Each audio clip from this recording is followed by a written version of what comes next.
¿Estamos acá? Maravilloso. Acompáñenme por favor con sus Biblias en el Evangelio de Juan, capítulo 13, versículos 36 al 38. Me dice amén fuerte por favor cuando lo tenga para que leamos todos juntos. No cuenta la pantalla, ¿eh? Bien, ¿lo buscó? Bien, leemos entonces en el nombre del Señor, dice así. Simón Pedro le dijo, Señor, ¿a dónde vas? Respondió Jesús, a donde yo voy tú no me puedes seguir ahora, pero me seguirás después. Pedro le dijo, Señor, ¿por qué no te puedo seguir ahora mismo? Yo daré mi vida por ti. Jesús le respondió, ¿tu vida darás por mí? En verdad te digo, no cantará el gallo sin que antes me hayas negado 3 veces. Amén. Bien, si hay algo que caracteriza la experiencia de ser humano, es la comunicación. Sería imposible para nosotros estar reunidos y dar un culto al Señor si por lo menos no habláramos el mismo idioma, ¿no? De hecho, es imposible comunicar ideas y darse a entender y expresarse si no existe comunicación. Aquellos que están casados saben del bendición, que significa una mala comunicación, ¿o no? Una comunicación que no es efectiva va a generar conflicto, ¿no? Y nos ha pasado muchas veces en distintos ámbitos de la vida que por no comunicarnos o no entender, o tergiversamos, ¿cierto? Y queda la escoba. Pero fíjese que la comunicación no solo sirve con ese propósito, sino que la comunicación además habla del comunicante. Si usted presta un poco de atención, se va a dar cuenta que en toda conversación sale a relucir lo que hay en el corazón de esa persona. El Señor dijo que el hombre habla de lo que hay en su corazón. Por lo tanto, toda comunicación que nosotros tenemos en todos los ámbitos de nuestra vida va a terminar anunciando tanto lo que creemos como lo que deseamos. Y eso es interesante en el ámbito de las conversaciones, porque más allá del mensaje que se puede entregar, en una conversación nosotros logramos de ver las motivaciones, los anhelos y los pensamientos que hay detrás de cada una de las personas que se comunican. ¿Por qué les estoy hablando de esto? Porque el texto que leímos es precisamente esto. Juan nos está mostrando.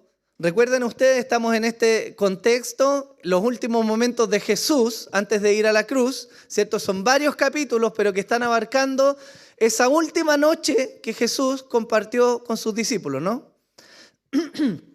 Y en medio de ese contexto, el apóstol Juan nos entrega un diálogo que existe entre Pedro y Jesús. Y no es interesante solamente, como les decía, por el mensaje que están comunicando, sino porque este diálogo que Juan registra nos habla además de Pedro y nos habla también de Jesús. Por eso les quise hacer esa introducción y quiero que veamos hoy día esta enseñanza que he titulado La pasión de Pedro y la grandeza de Jesús. Si vamos a entender primero quién es Jesús y quién es Pedro a través de este diálogo, es necesario que hagamos primero una nueva lectura de lo que acabamos de ver en el Evangelio. Porque hay preguntas que son muy interesantes y que las respuestas de uno y del otro nos están evidenciando qué es lo que hay detrás. De hecho, fíjense que el texto parte con Pedro preguntándole a Jesús, Señor, ¿a dónde te diriges? ¿A dónde vas? Si nosotros somos o recordamos un poco de lo que hemos leído en la Biblia, nos vamos a recordar, ¿cierto? Que Jesús ya había anunciado muchas veces, ¿cierto? Cuál era el camino que él tenía que seguir. Y más atrás, en el Antiguo Testamento, se nos había revelado con mucha mayor claridad también el camino que Jesús iba a tomar. Pero los discípulos estaban ahí, habían compartido con Jesús, él les había hablado y aún así no tenían completa claridad de dónde iba a ir él, ¿cierto? Sin embargo, fíjense lo llamativo de la respuesta. Porque cuando Pedro le pregunta, Señor, ¿a dónde vas? Jesús no le responde el lugar a donde va, ¿o sí? No le dice explícitamente a dónde va, ¿cierto? sino que le hace una aclaración. Él le dice, a donde yo voy, tú no me puedes seguir ahora, pero me seguirás después. Y esto es muy interesante porque Jesús evidentemente no está hablando mentiras, ¿cierto? No está desviando la conversación ni la pregunta que Pedro le está haciendo, pero sí está tratando de poner algo en el corazón de Pedro. Y eso es muy importante para lo que vamos a ver. Pedro a continuación le dice, Señor, ¿por qué no te puedo seguir ahora mismo? Yo daré mi vida por ti. Y fíjense que nos comienza a abrir un poco cómo es este Pedro al cual nosotros estamos viendo reflejado en el Evangelio. El Señor, el mismo que le había enseñado, que había obrado milagros con él, que le había explicado los misterios del reino de los cielos, dice la Escritura, que lo había hecho caminar sobre el agua, que había multiplicado la pesca, ¿cierto? El mismo Señor que había compartido tanto tiempo con él y que le había mostrado su gloria, no le quiso responder la pregunta directamente, pero él tenía la experiencia de que Jesús era veraz en lo que hacía, ¿o no? Yo me pregunto, si nosotros tenemos esta primera lectura, ¿Jesús sabe lo que está haciendo?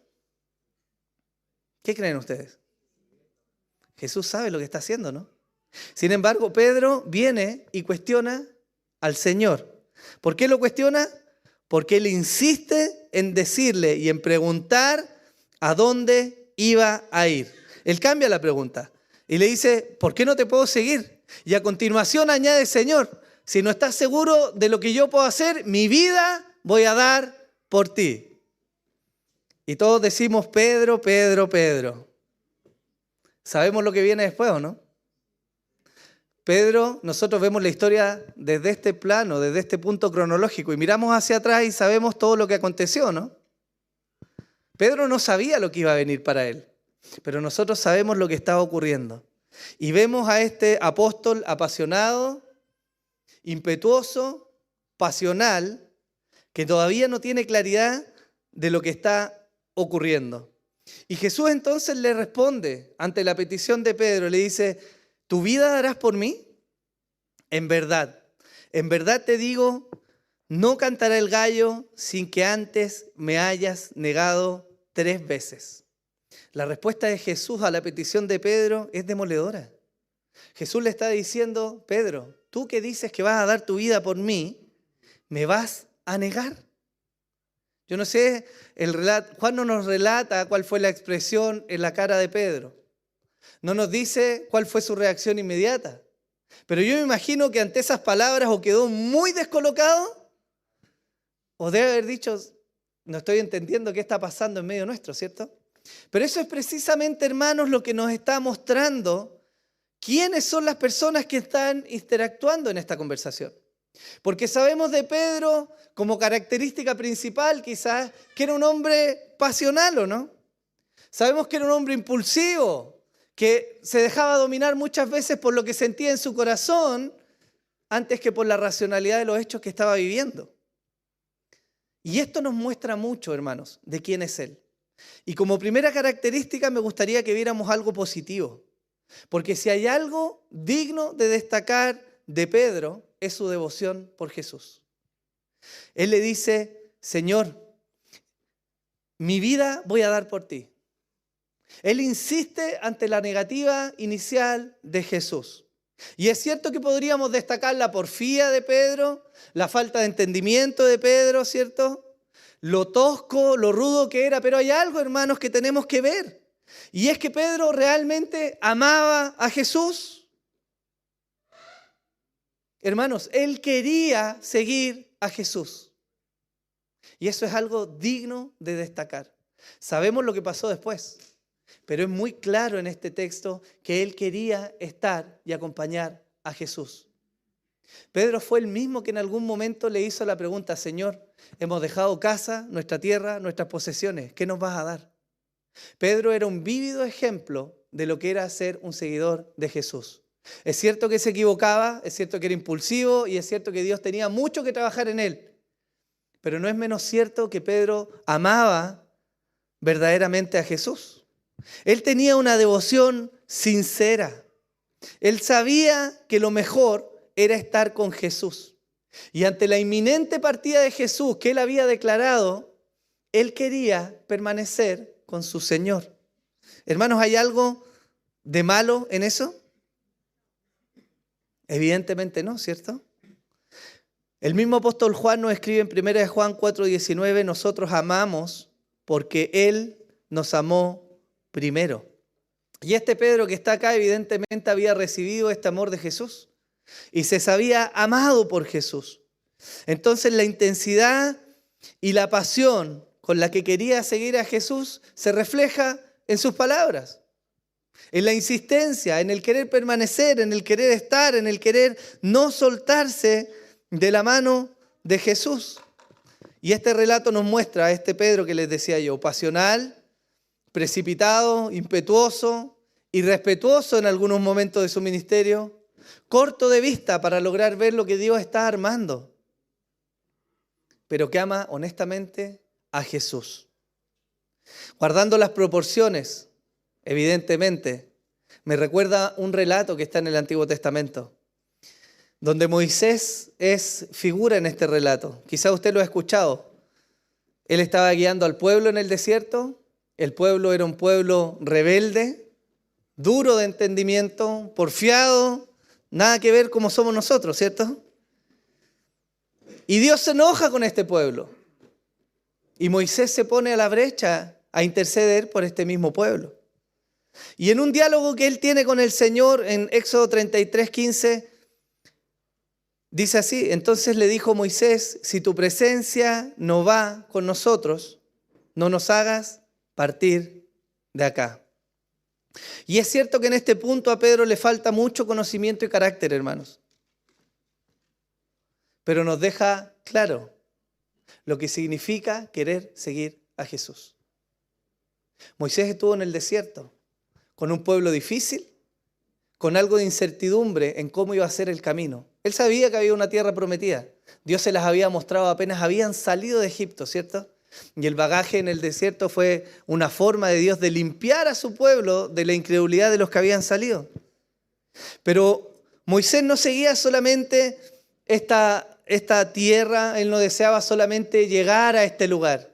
En medio de toda su labor y de su peregrinaje, él había entendido quién era Dios.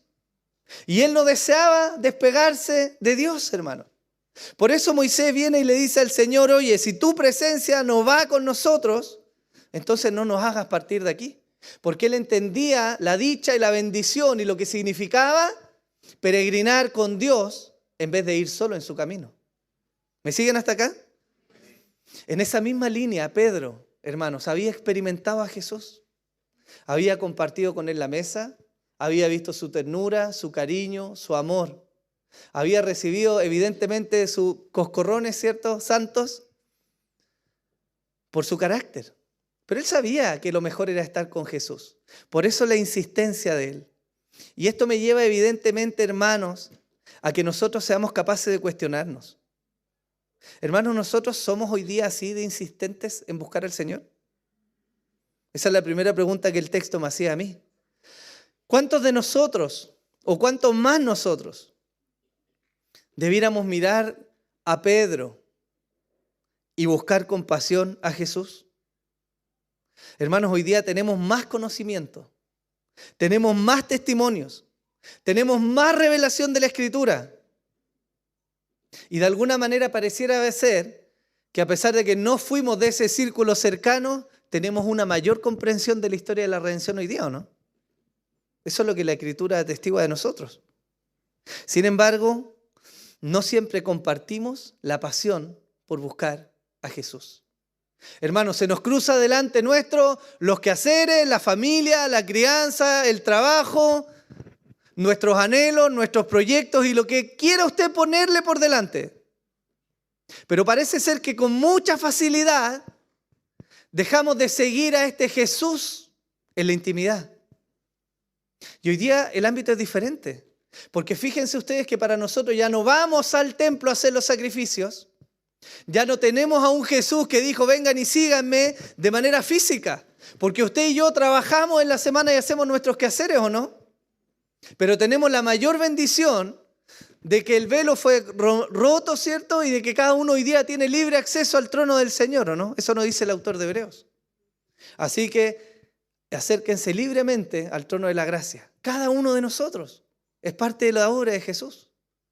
Pero parece ser que distamos de la pasión y el anhelo de Jesús que tuvo Pedro. Y eso es algo digno, hermanos, de que nosotros reflexionemos hoy día. Siempre vemos a Pedro, y lo vamos a resaltar ahora también, y vemos los aspectos negativos de este apóstol, inmaduro, pasional y todo lo que yo les decía. Pero él quería estar con Jesús. Hermanos, y me confronta primeramente a mí el hecho de tener tanta disponibilidad hoy día para estar delante de Dios. Hermanos, tenemos Biblias en las revisiones que queramos. Tenemos en los idiomas que queramos. Tenemos distintos tiempos para orar. Hermanos, por los méritos de Jesús ya no es necesario que nosotros presentemos un sacrificio animal, hermanos, que latiguemos nuestras espaldas, que peregrinemos, que gastemos nuestras rodillas.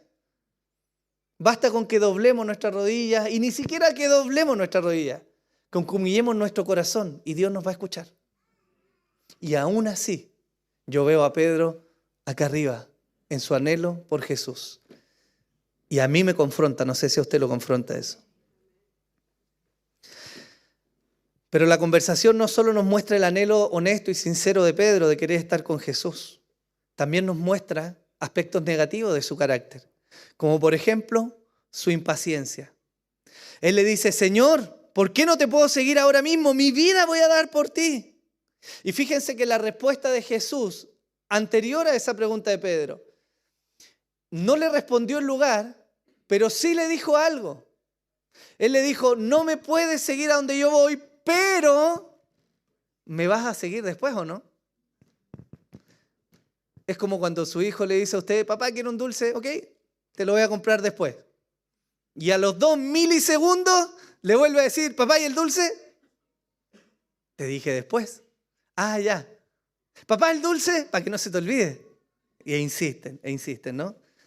Pero fíjense en esto, que a pesar de que Jesús no le respondió lo que él quería, sí le dijo que lo iba a seguir. Y la impaciencia de Pedro resalta entonces, porque él no quiere seguir a Jesús después, él quiere seguir a Jesús ahora. Hermanos, esto es impaciencia. Y esta impaciencia nos habla de aspectos no desarrollados del carácter de Pedro. Porque, hermanos, cuando hay impaciencia, ¿no es sino un cuestionamiento a la fidelidad y a la sabiduría de Dios? Nosotros los papás a veces malamente respondemos a la insistencia de nuestro hijo: ¿por qué soy el papá? ¿Por qué? Porque yo lo digo. Que no es una respuesta, ¿cierto? Pero echamos encima la autoridad que tenemos, ¿o no? Y esperamos que nuestros hijos confíen en que los papás toman buenas decisiones a favor de ellos, ¿o no? Ese debiera ser el diálogo que nosotros tenemos. Hijo, confía en lo que yo te estoy diciendo. Y esto es lo que Jesús había hecho con Pedro. ¿No le había mostrado ya con antelación que era digno de confiar en él? ¿No le había mostrado con antelación la sabiduría que tenía Jesús o no? Pero Pedro, en su impaciencia, entonces está cuestionando estos atributos de Jesús. ¿Y por qué es digno de mencionar esto? Porque nos habla también de la falta de carácter de Pedro. Él tenía conocimiento, evidentemente tenía un carácter, yo creo que en muchos aspectos dignos de imitar, pero es cierto que también era un apóstol hasta este punto inmaduro. Todavía no estaba completa la obra en él. Y es precisamente el punto por el cual Jesús le dice: no me puedes seguir ahora, porque él no estaba completo. Algo más que nos refleja la respuesta y la insistencia de Pedro es su autosuficiencia. Hermanos, Mateo 26, del 31 al 33, que es una visión sinóptica de otro de los evangelistas de este mismo suceso, nos dice así: entonces Jesús les dijo: esta noche todos vosotros os apartaréis por causa de mí, pues escrito está: heriré al pastor y las ovejas del rebaño se dispersarán. Pero después de que yo haya resucitado, iré delante de vosotros a Galilea. Entonces Pedro respondiendo le dijo: aunque todos se aparten por causa de ti, yo nunca me apartaré. Eso nos dice Mateo de ese mismo acontecimiento. Y fíjense el énfasis que nos muestra Mateo respecto a las palabras de Pedro. Él dice todos, ¿cierto? Él es el único que está a la altura de seguir a Jesús. Aunque todos se aparten, yo no me voy a apartar. Pedro tiene un concepto aquí de quién es Él. Sinceramente ama a Jesús, sinceramente quiere estar con Él, pero Él se ve como mejor que los demás apóstoles, ¿o no? Hermanos, ¿quiénes estaban ahí en esa cena con Jesús? ¿Quiénes? Todos. ¿Quiénes son todos? Todos los apóstoles menos Judas, que ya había salido. Bien, hermano, hizo la tarea. Y cuando Pedro entonces dice, aunque todos te dejen, Señor, yo no, ¿qué está diciendo él implícitamente? Que él es superior a todos sus hermanos que están ahí, ¿o no? Entonces Pedro nos muestra en la Escritura que él tenía un concepto más elevado de sí mismo que el que debía tener. Él se miraba como digno y capacitado de seguir a Jesús. Y aunque los demás no quisieran seguir a Jesús, él de seguro estaba listo para el momento que venía. Y nosotros vemos eso y decimos, Pedro, no está listo todavía. Porque fíjese que la Escritura nos muestra que aunque todos se apartaron de Jesús, no todos blasfemaron. ¿O sí? Entonces este Pedro, que era el mejor capacitado para acompañar a Jesús, no solo se apartó, sino que además blasfemó. ¿Y sabe usted lo que es blasfemar?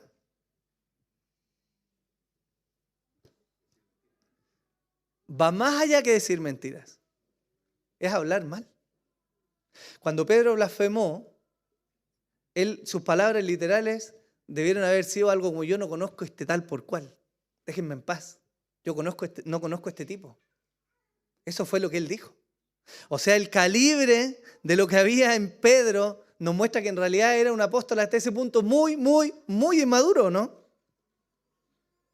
Hasta acá vemos entonces que nuestro querido Pedro tiene la lengua más rápida de lo que sus convicciones demuestran, ¿o no?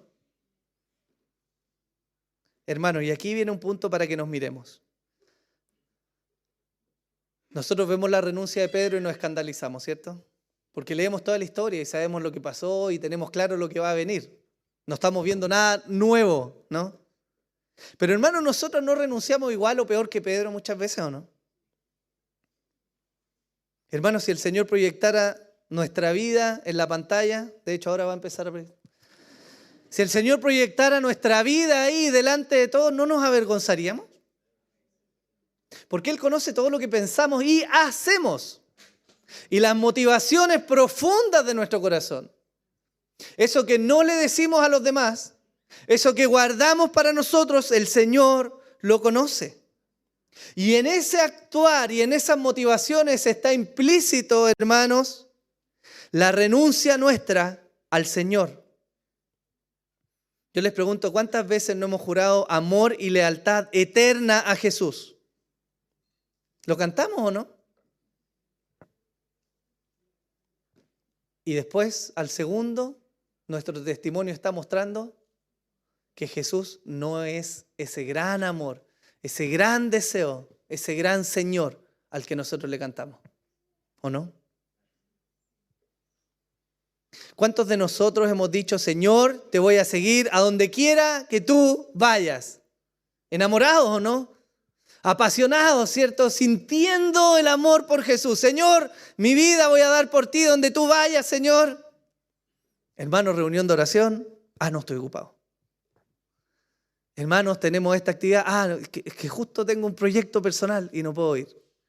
Y son pequeños ejemplos de al final cómo en nuestra vida diaria renunciamos o no.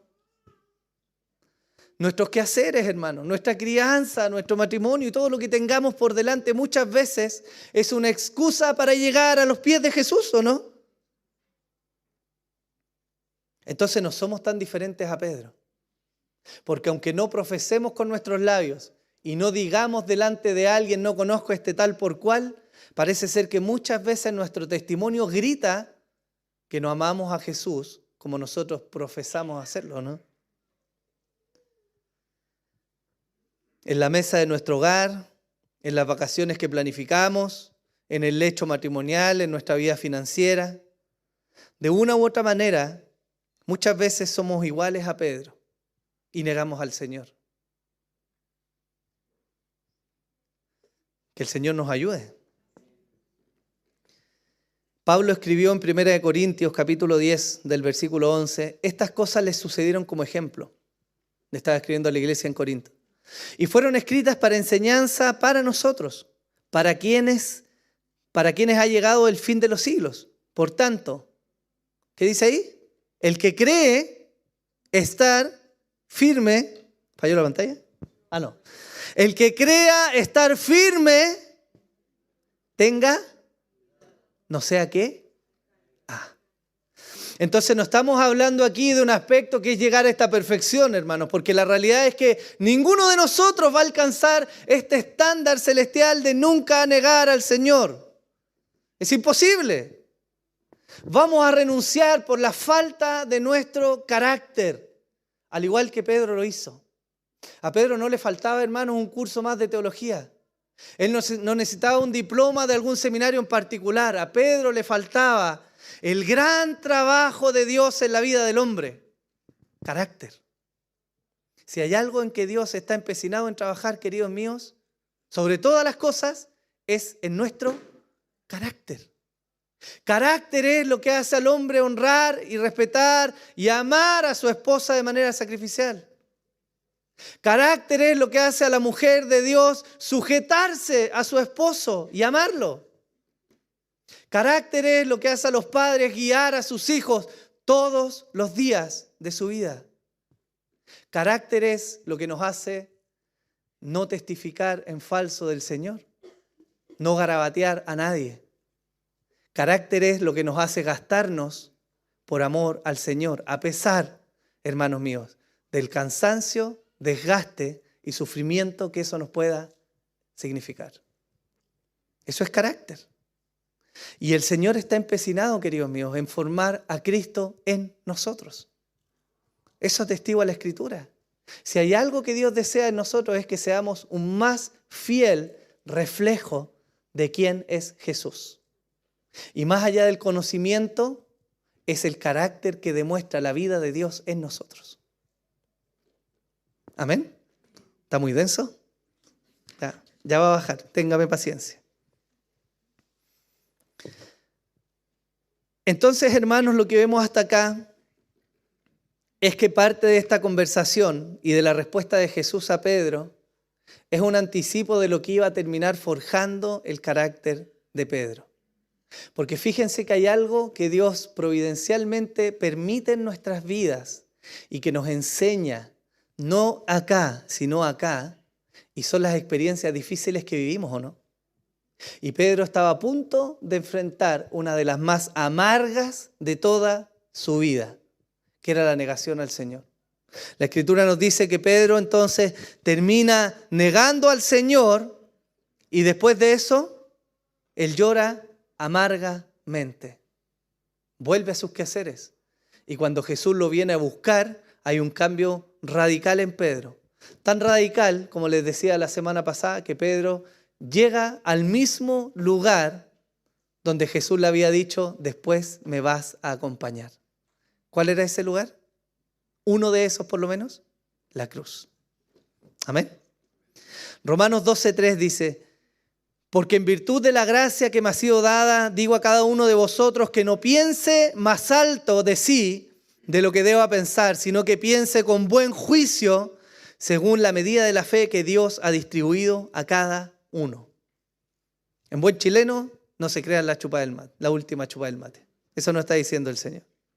El Señor nos ayuda entonces a nosotros a mirarnos con cordura, a pesarnos, hermanos míos, no contra otro hermano. Es evidente que si nosotros buscamos a otro ser humano para compararnos, a alguno vamos a encontrar por ahí que sea inferior a nosotros, ¿o no? Y por lo tanto vamos a decir, estoy súper bien. Pero el Señor nos manda a pesarnos con su ley, bajo la cual ninguno de nosotros cumple el estándar. Ninguno de nosotros. El Señor entonces nos ayuda a mirar su gracia y no nuestras capacidades. Hermanos, porque cuando tenemos un alto concepto de nosotros mismos, nos enorgullecemos. Y lo único que viene del orgullo es sufrimiento y dolor. Proverbios 16:18 dice, delante de la destrucción va el orgullo y delante de la caída la altivez de espíritu.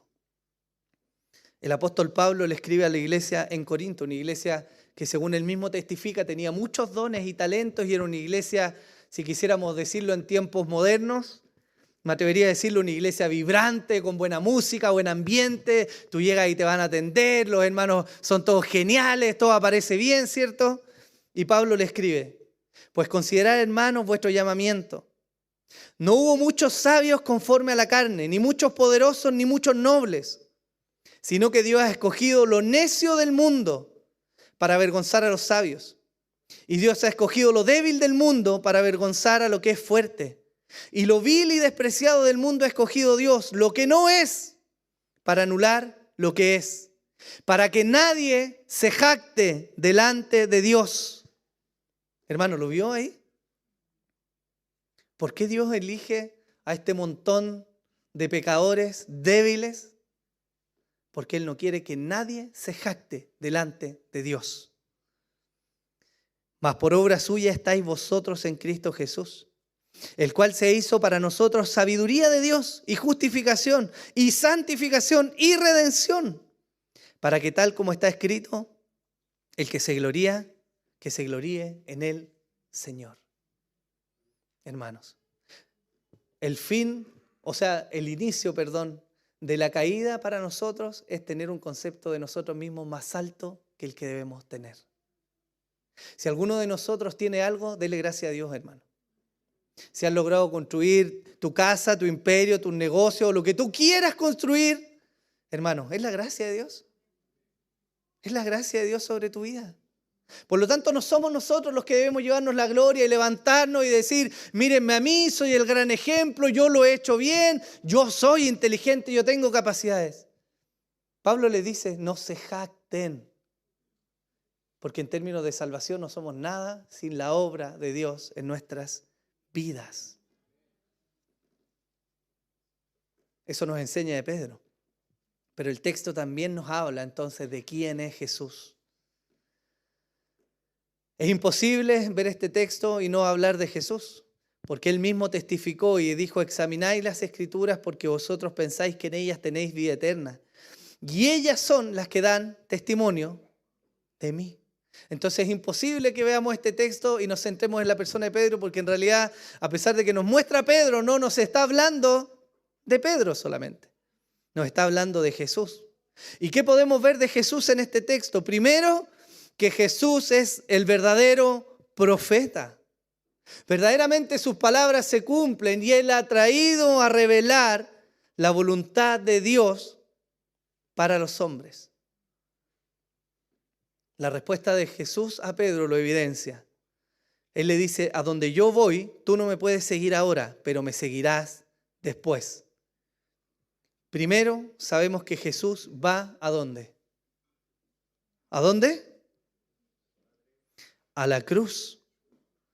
Juan 19:17 dice, tomaron pues a Jesús y Él salió cargando su cruz al sitio llamado el lugar de la calavera, que en hebreo se dice Gólgota, donde le crucificaron. Pero en segundo lugar, sabemos que Jesús no solo va a la cruz, sino que luego de la cruz va ¿a dónde? Al Padre. En Hechos 1, del 9 al 11 dice, después de haber dicho estas cosas fue elevado mientras ellos miraban, y una nube le recibió y le ocultó de sus ojos. Y estando mirando fijamente al cielo mientras él ascendía, aconteció que se presentaron junto a ellos dos varones en vestiduras blancas que les dijeron, varones galileos, ¿por qué estáis mirando al cielo? Este mismo Jesús que ha sido tomado de vosotros al cielo vendrá de la misma manera tal como le habéis visto ir al cielo. Entonces el Señor le está diciendo a Pedro, le está respondiendo de dos maneras la forma en que él le va a seguir. Y no estaba en los planes de Dios que él fuera a la cruz ahora, ¿o no? Él tenía planes para Pedro. Pedro es el mismo que de Hechos 2, ya vuelto Jesús, habiendo él resucitado, se levanta en gloria y majestad, ¿cierto? Y apoyado en la gracia del Señor, predica y testifica con valentía. ¿Saben dónde testificó Pedro? Delante de los judíos. ¿Y qué hicieron los judíos con Jesús? Lo mataron. Lo mataron, ¿no? Entonces Pedro vuelve, fortalecido en su carácter, a enfrentar la prueba que antes había no aprobado.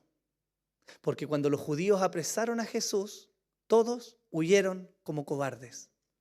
Y ahora este Pedro, vuelto Jesús, se levanta con valor y delante de ellos mismos testifica. Y el fruto de eso es una conversión tremenda, que lo registra el libro de Hechos. Entonces, ¿estaba en los planes de Dios que Pedro fuera a la cruz ahora? No, evidentemente no. Por eso Jesús le dice, a donde yo voy ahora no me puedes seguir, pero me vas a seguir. Y lo testifica la historia de cómo Pedro más adelante termina siendo crucificado, al igual que su Señor. Con la salvedad de que él dijo, crucifíquenme de manera invertida porque no soy digno de morir igual que Jesús.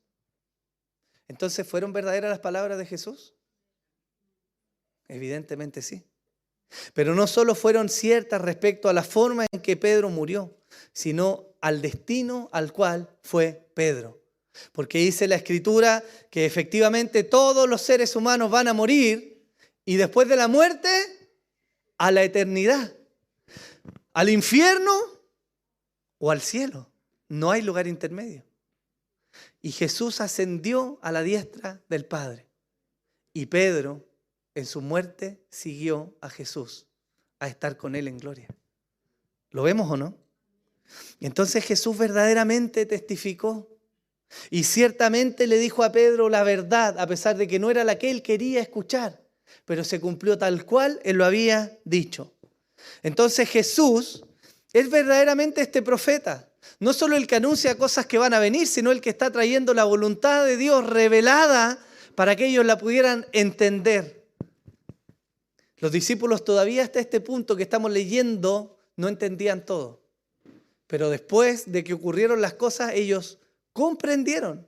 Jesús les abrió el entendimiento y todos dijeron, era cierto lo que Jesús nos había dicho, ¿no? Entonces cobraron valor e hicieron la misión. Pero también nos testifica este relato que Jesús no es solo el gran profeta, sino es el siervo sufriente. Verdaderamente es el Cordero de Dios sin mancha que profetizó Isaías. El capítulo de Isaías, capítulo 53 del libro de Isaías nos testifica cómo iba a morir Jesús, ¿o no? Nos dice que el castigo de la cruz se encontraba a la vuelta de la esquina. Con aquel castigo iba a venir dolor físico, como narra Isaías. Pero además iba a venir un dolor emocional de ver a sus discípulos apartarse. Y también espiritual, porque la ira del Padre se derramó sobre la cruz y le dio vuelta la espalda. Lo hemos visto, ¿cierto? Isaías 53 dice, pero quiso el Señor quebrantarle, sometiéndole a padecimiento. Cuando Él se entrega a sí mismo como ofrenda de expiación, verá a su descendencia. Prolongará sus días y la voluntad del Señor en su mano prosperará. Ese es Jesús, el siervo sufriente. Él sabía y estaba ahí con Pedro, mirándolo a la cara, al igual que los otros discípulos, sabiendo que todos y cada uno de ellos se iba a ir. Hermano, ¿no nos duele a nosotros cuando alguien que amamos nos da vuelta la espalda, no? ¿Sí o no? ¿O somos de fierro? Hermano, es parte de la experiencia de la vida que experimentemos la negación y la traición en una escala mucho más pequeña que Jesús, ¿no? Pero nos ocurre a todos nosotros que en algún momento alguien que deseamos, amamos o de quien tenemos en alta estima nos va a dar vuelta la espalda. Y eso provoca dolor y sufrimiento, ¿no? Y en este sentido Jesús lo experimentó. con la diferencia de que aún sabiendo lo que iba a ocurrir, eligió ir a la cruz igual. Y eso nos dice entonces también que Jesús es el gran Salvador. Verdaderamente, y en total contraste con Pedro, él sí iba a poner su vida por él.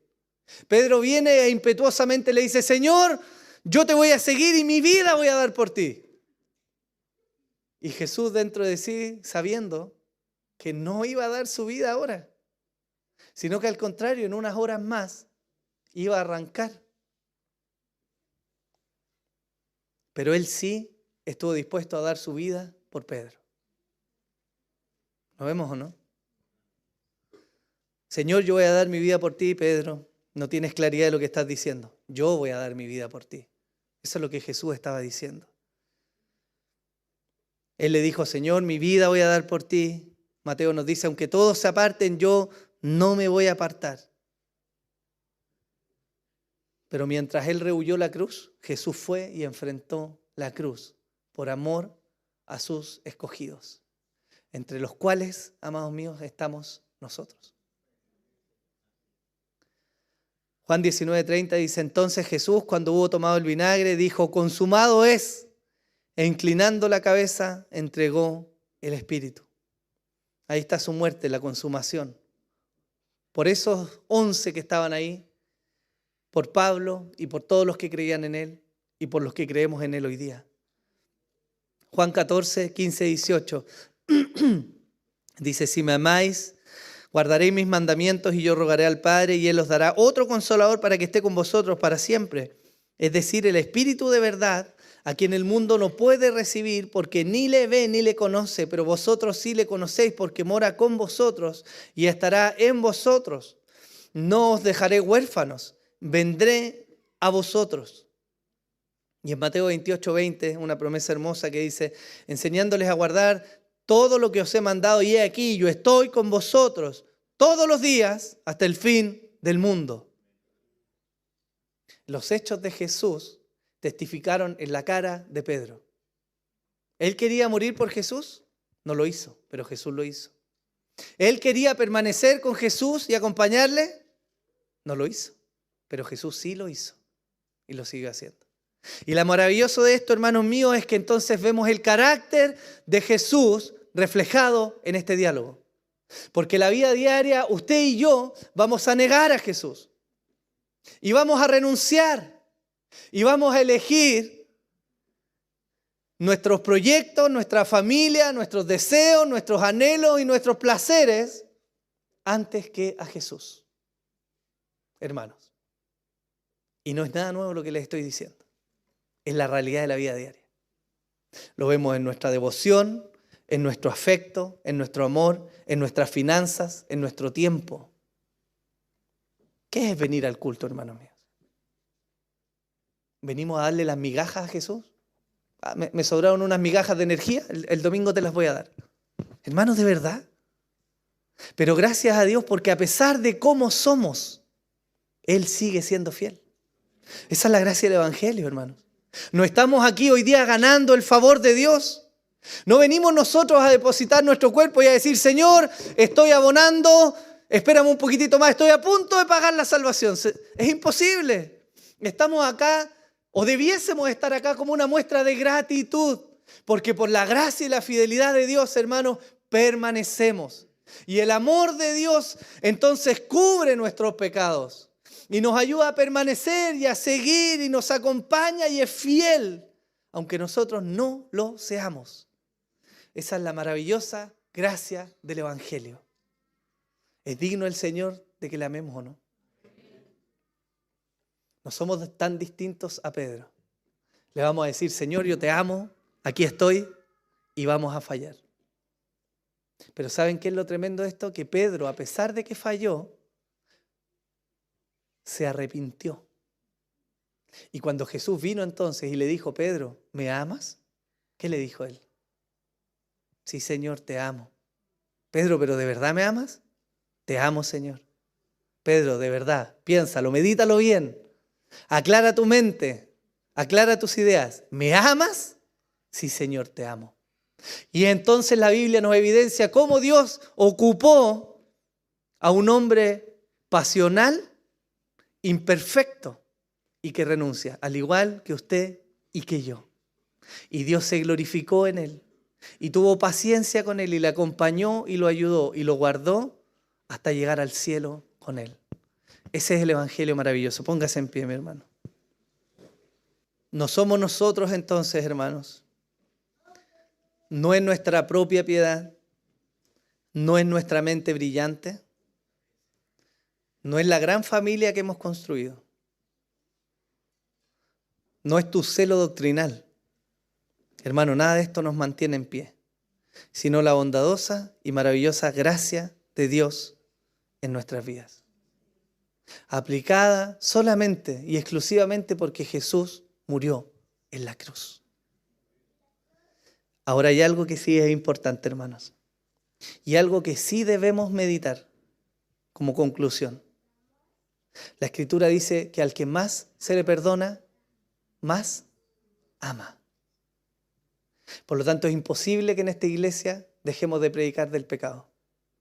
Porque si no somos conscientes de quiénes somos, es imposible que amemos al Señor como es digno de amar. Y solo cuando amamos a Jesús, entonces vamos a ofrecer nuestro cuerpo como un sacrificio vivo, ¿no? Que para nosotros hoy día, en el año en que vivimos, para que no se malentienda, no significa ir a latigarnos o lacerarnos. Significa vivir para Dios, en nuestra casa, en nuestra mesa, con nuestros hijos, íntegros en el trabajo, en la iglesia, serviciales, amadores unos de otros. ¿Qué es lo que Dios demanda, no? Oremos al Señor. Padre,